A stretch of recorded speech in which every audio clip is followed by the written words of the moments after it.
So I've had my Sony A7C II for about a year now and my ZV-E1 for roughly a year and a half. So I'm on my Sony A7C over here and my Sony ZV-E1.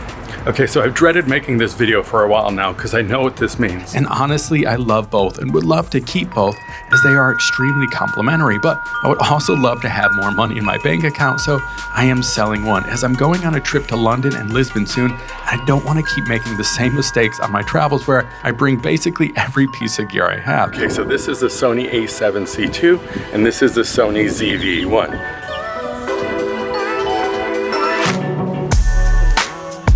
So this time I'm forcing myself to bring just one camera and one lens, which I'll get into the lens later. But in hindsight, I am glad I have used both cameras in the past and traveled with them as much as I have because it has made comparing them that much easier. But now looking at all the footage, the decision on which to get rid of, now that has become much harder because by the end of this video, I'm getting rid of one. And as I'm recording this portion, I still don't know which it will be, honestly. So I'm going to come to this decision in real time with you.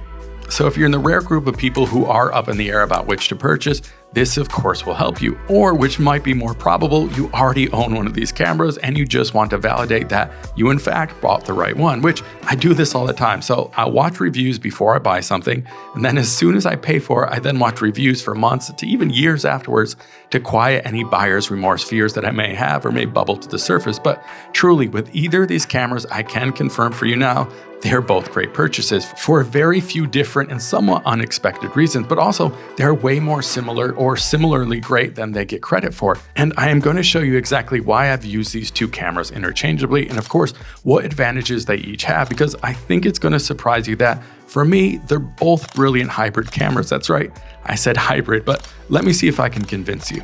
Yet more clearly when comparing video quality, it's more difficult to spot which is which. So that means if you're watching this video right now, I have sold this camera. Now, if you could tell which camera that was from, you know more than me because I don't know which clip I just played you, but for being two very different sensors, it's surprising how similar the images are and still how much my feelings have evolved on this over time. So I can also foresee in the comments now that if you think the debate is a simple one between a 12 megapixel camera and a 33 megapixel one, I assure you it's not that clear cut, at least for me, for one ridiculous advantage of the ZV-E1, well, at least one, which has also opened my lens choice options, but I'll get into all that. And one rather unexpected advantage of the A7C II that doesn't get talked about enough that may also completely change how I use a camera going forward, which is why this process has dragged on for so long, because only recently I found a workaround to make each camera mimic the other. Now, if you're also thinking who in their right mind with $2 in their pocket is choosing between essentially a photo camera with an EVF and a video camera with vlogging in the name, I get it. But I surprisingly get this question a lot as I have my own Sony A7C II Facebook group linked below, and I'm the moderator for a ZV-E1 group, and I get this question a fair amount, and clearly it may be because people may not be sure what kind of shooter they are yet, as I'm also shifting between doing more photo or video or vice versa. But also I think people forget that the ZV-1 sensor, which also shoots in RAW, first appeared in the Sony A7S III, a photo-centric camera body. And I've taken thousands of photos across several continents with this body and no EVF, and will continue to show you that it is a capable hybrid camera with ridiculous low light performance. And then also the A7C II's dynamic range in video is extremely underrated, so much so that in one codec in particular, it actually outperforms the ZV-E1, thanks to this one guy's fantastic research, full video link below. So my reluctance to choose one camera over the other has been due to my shifting philosophies, whereas maybe like many of you, my love for cameras began with photography, because even though I tried to make movies in the 80s and 90s on a dad cam, editing tape was both difficult and expensive, and only recently have cameras that you can pick up at Best Buy right now film something that you can literally play in IMAX screens tomorrow. So my passion for video has intensified as the tech got better, but now cameras are capable of doing both photo and video equally as well. So my passion has become more evenly split depending on the day and subject I'm shooting. So when the ZV-E1 came out, I picked it up to replace my OG Sony A7Cii, my first real love, but the 8-bit color in video and the awful stability made the ZV-E1 an easy choice. And straight out of the box, I was legit surprised by how much I immediately loved it. And I did a whole video contrasting those two cameras, but it was always meant to be a stopgap measure before the A7C II came out, but I ended up being truly surprised by how much I love the ZV-E1 for reasons that I'll keep digging deeper into, hence still owning it today, instead of selling it as soon as I got the A7C II. Yet as I took it out of the box, the A7C II, the camera I'd been hoping for years, as it is a legit upgrade in every way, but unlike the ZV-E1, I was, well, underwhelmed to say the least, along with needing a massive firmware update to make it actually work with third-party lenses. So I'm only now really finding my groove with it, but simply when I had compared those images across the ZV-E1 and the A7C II, I almost always chose the ZV-E1. There's just a look to it straight out of the box that's better and, well, hard to describe. And then when I realized that the ZV-E1 is no slouch when it comes to photography, and here's some photos across both the ZV-E1 and the A7C II, as well as some others within the same settings, just to show you that things aren't always so clear-cut between the ZV-E1 small 12 megapixel sensor resolution and the A7C II's 33 megapixel, or even my Google Pixel 8 Pro's 50 megapixel, or the original A7C's 24. And why not throw in some Nikons just to confuse things even further? But taking both of these cameras out anywhere has been a joy. So in Dubai or Mauritius, where I took tons of pics, or even just in my neighborhood park, you can get a feel for both of these cameras. But I believe sometimes more is less, and that I think there's something to having too many options or too many cameras or too many lenses that can clutter up your creative process when you're out shooting. So I recently ended up doing like a dress rehearsal for my upcoming trip by going solo with only one camera and one lens, which was not a good lens choice, but it was an experiment. I took my Sony A7Cii II to Solvang, California, which is this cute little Dutch town where I got some decent videos and pics, but I think I may have captured my favorite photo today with the A7Cii II, because look how dope this woman is rolling around with her dog and this backdrop.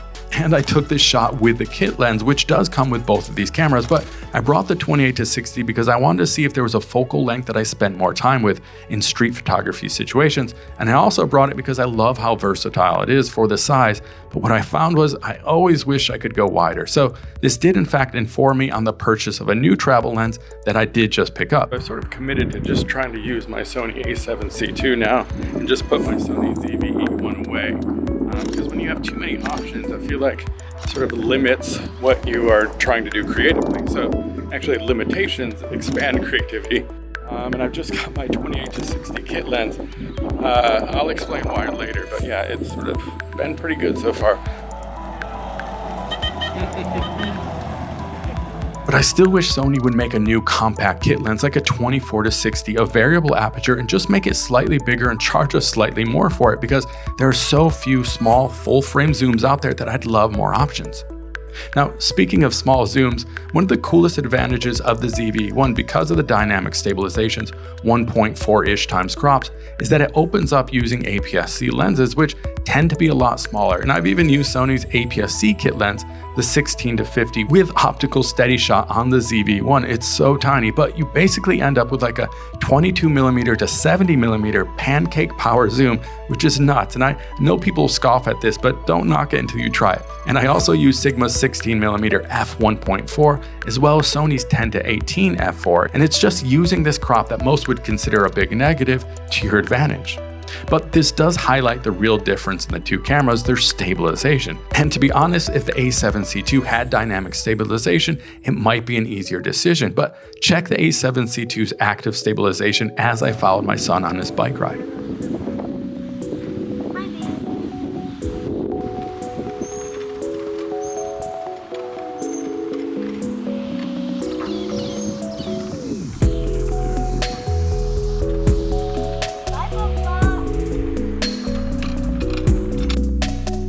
That's the first time you did that.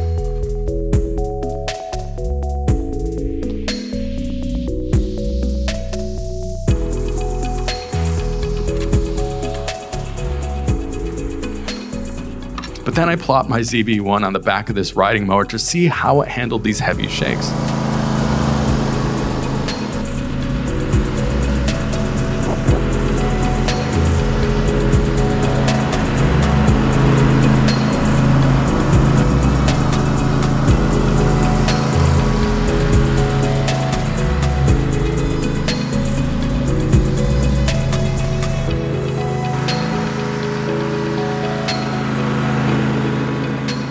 think without question the ZV-E1 stability, as expected, is better, but the A7C II's isn't as bad as I thought, and just even walking around comparing the two, it's not immediately noticeable. So before I get into my true ISO discovery that I just recorded that may push me over the edge on my decision, let's do something I never typically do. So most of my review videos, I get comments that I should test the auto. So here I am in auto mode in both the ZV-E1 and the A7C II. And I'm going to go into mixed lighting conditions from the shade to the bright sunlight. So let's see how it handles exposure. Okay, we've got the ZV-E1 and the A7C II. It's seemingly doing well with exposure, but the thing that I'm gonna notice, other than everything being like F10 and F11, is how bad the colors are when the picture profile is off. So I would never use this auto setting. I know some people do, and that's fine. And it's not because the auto exposure setting, it's more because of the colors. They just seem too oversaturated. I also feel really weird when I'm in F11. It feels like I'm on a GoPro or something. Everything looks really sharp and in focus. So I would never use this setting. I don't shame people for using this. I think there's definitely ways to make it work. It's just something color-wise I'm uncomfortable with, but the exposure is handling itself pretty well. Let me go back in the shade and see what it does. See if we get some depth of field.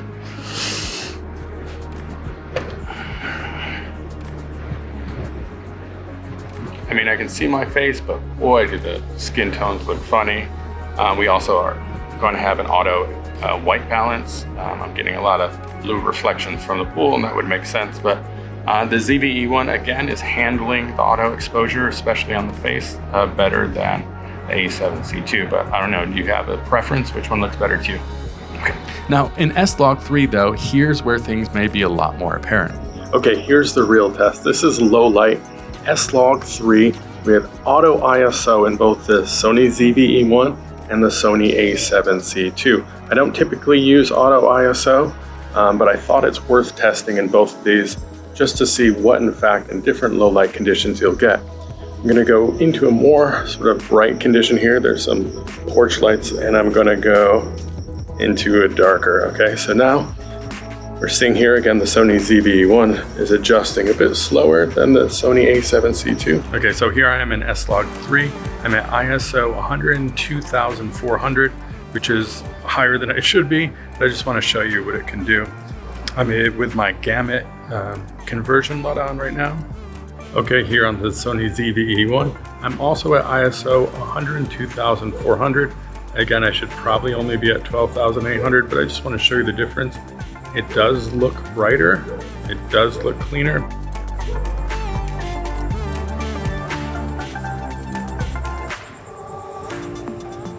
Now the other thing about the Sony ZV-E1 is I can even push it higher.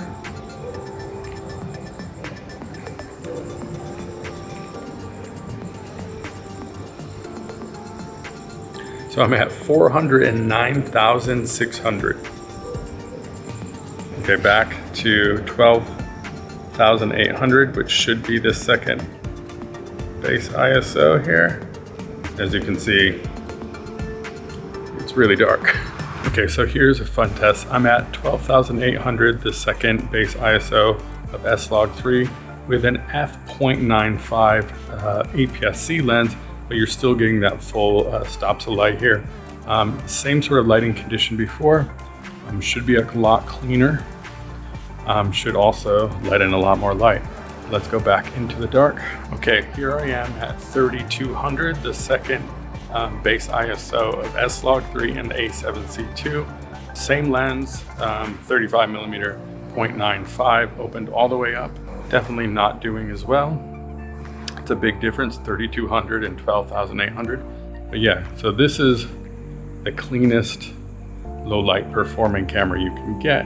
But as I often don't use auto ISO because I prefer to lock it down at their bases, which you would think limits the A7C II, but I tried something different, and here's my most interesting finding so far. So obviously both of these full frame sensors are going to do great in direct sunlight. It's when you get in that mid-range of lighting conditions where you can really see a difference, especially with their dual native ISO performances in the S-Cinetone, where that difference between 500 and 2000 really matters. So I think I found a workaround for the A7C II that matches the ZV-E1 very favorably in ways that I didn't think I would be able to use a camera. So here, let me show you. Okay, so I'm doing a little test here. I have my Sony ZV-E1 at the second dual native ISO and S-Cinetone of 2000, which should be super clean. And it's the one reason why I've always sort of leaned towards the ZV-E1, because that 2000 ISO range is amazing. And now on the A7C II, the second native ISO and S-Cinetone is only 500, which is not so amazing and less useful in most circumstances. But what I tried to do now is I just turned my ISO to 2000 to match the Sony ZV-E1s. Not usually recommended, but I just want to compare the noise. These are both at 20 f2.8. I actually have the 1/60th shutter on the ZV-E1 because it was too overexposed. And I kept this at 2000, both auto white balance. This is a weird test, but I just want to see, like, is there a noticeably different noise to signal ratio here? Can you really see the noise? And I'm guessing you would see them in the shadows a bit. And is it worth sticking to the base ISOs in the A7C II, which I always recommend doing in the ZV-E1. I just stick in those bases because they're great in S-Log3 and in S-Cinetone. Whereas it seems like in the A7C II, I have much more flexibility to cross those sort of ISO thresholds.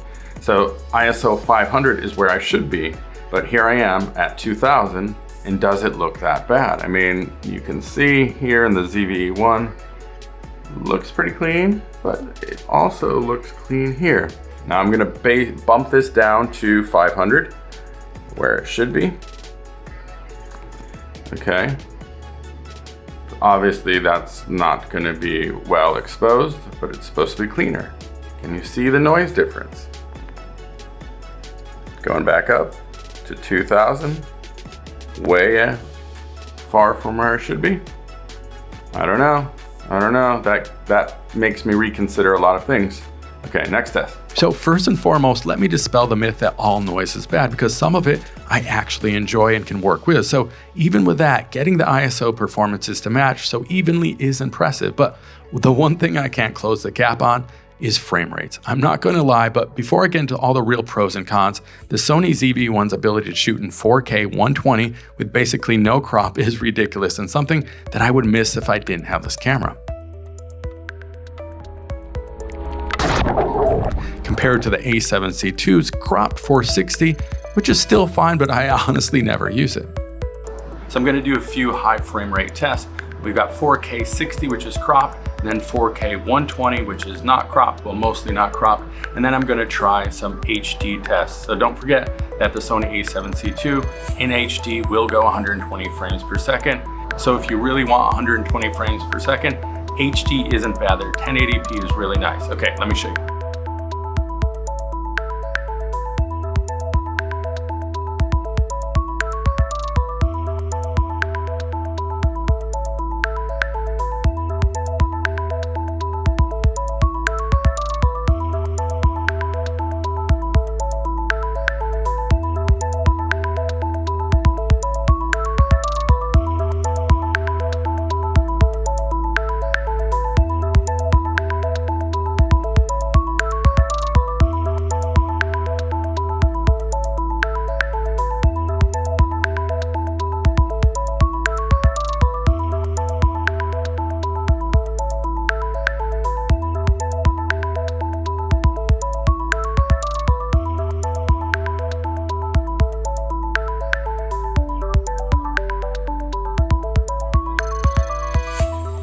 Yet maybe the realest comparison on the market now is the A7C II versus the Nikon ZF. So a 33 megapixel camera versus a 24. And although I can easily recommend either one, as I have done some portrait work with both, and the Nikon has some clear advantages as it's a way vibier and cooler camera to use with great picture controls. But where the A7C II smokes the ZF, in my opinion, is with video. The A7C II is just a superior hybrid camera.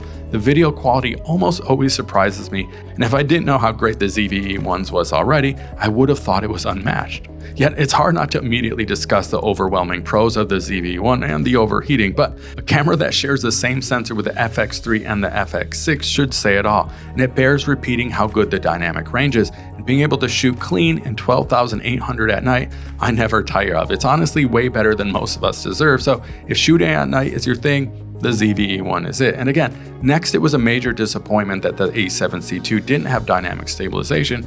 And for the longest time, the ZV-E1 was the only camera with it, but now also I think the A9 III has it. So I imagine it must have something to do with readout speed with higher megapixels. Yet, you still have to be cautious with how you move laterally because it can jump a bit. But if you hold the camera with that in mind, it's a reason by itself to recommend this as the perfect travel camera. So with the 15 plus stops of dynamic range, the dynamic stabilization, and the 4K 120, and that superbly pleasing image, maybe it's just the highlight roll off or the color science, but it has a unique look that 9 times out of 10 I prefer. But I'm never disappointed when I see not just the footage on my timeline, but the photos as well. And who else is giving you all of these features for just $1,800? And sure, you may get the camera to overheat, which only happened to me once with practical use. And also, sure, the body feels cheap and plasticky. And sure, you don't get an EVF. But if any of that is a deal breaker, you can get a used FX3 or A7S3. And it's why I'm seeing more and more people picking up the ZV-E1 of late, as I predicted they would once the online hate simmered down. And maybe its direct competitor right now is the Lumix S9, which has received an equal amount of hate, but I think for more valid reasons: the horrible runtime limits, the ergonomics, and it's an L mount. But I'm sure once the online hate dies down for that too, more people will see all of its advantages as well. And even with that, the ZV-E1 for me is still a way better purchase over the S9, and in many instances a better purchase than the A7C II if any of those strengths complement your shooting styles. And even if they do though, the A7C II strengths may still get you to overlook its weaknesses because first, simply it has an EVF, and I will always prefer an EVF even if it's a small one over not having one at all, especially since Sony loves putting really bad screens on their cameras. But Sony did step up their game with their build quality of the A7C II that was extremely unexpected, other than all those new custom wheels and buttons when compared to both the ZV-E1 and the original A7C II. But the handling on this camera is so much better. The A7C II's body and grip is worth the upgrade alone. It actually feels like an alpha camera with the texture and contour of the grip itself, and generally it feels so much more solid and high-end. And unlike the S9 or the Nikon ZF, I'd also consider that the ZV-E1 actually needs a grip or a cage because of how bad the handle is, where the A7C II is the same size but does not require, in my opinion, a cage or even a base plate. It's super comfortable to hold, which allows your travel camera to actually stay small while it's also maintaining comfort. They threaded the needle on that one. So if you haven't picked one up, feel for yourself and rent one, or go to Best Buy and pick one up. It's something you actually need to feel. Yet now the most obvious pro of the A7C II is with resolution. The 33 megapixels in photo is such a sweet spot with images and with file management. Sure, I'd love it to have 61 megapixels, but the more megapixels you get, the bigger the files are. And then with video, a host of more cons will show up. So actually, the downsampled 7K is perfect for me. I love how much detail you get. It's not over sharp, it's just right. So the ZV-E1 has better rolling shutter performance, but the A7C II's is not bad at all. So there's a real case to be made for either camera, and honestly, I don't think there's a wrong answer, as it depends on what your needs are and what you are looking to capture. But for me, I think I now know what camera I'm keeping, but what camera would you keep if you were me, or if you're you, which you are you? So now the camera I am taking to London and Lisbon will be, and that ISO test honestly just changed my mind on this timeline, as it's not just changing how I use my camera going forward, it also started to change what I'm choosing to shoot, as this camera has actually rekindled my passion for street, landscape, and portrait photography. Yet who knows what tomorrow will hold. So you may have guessed it, I am keeping the A7C II. And now also let me know which one lens you think I'm taking on my travels next. So thank you for your time and attention. I have a bunch more videos about videos like this on the way, so consider following along and subscribing. All right, thanks guys.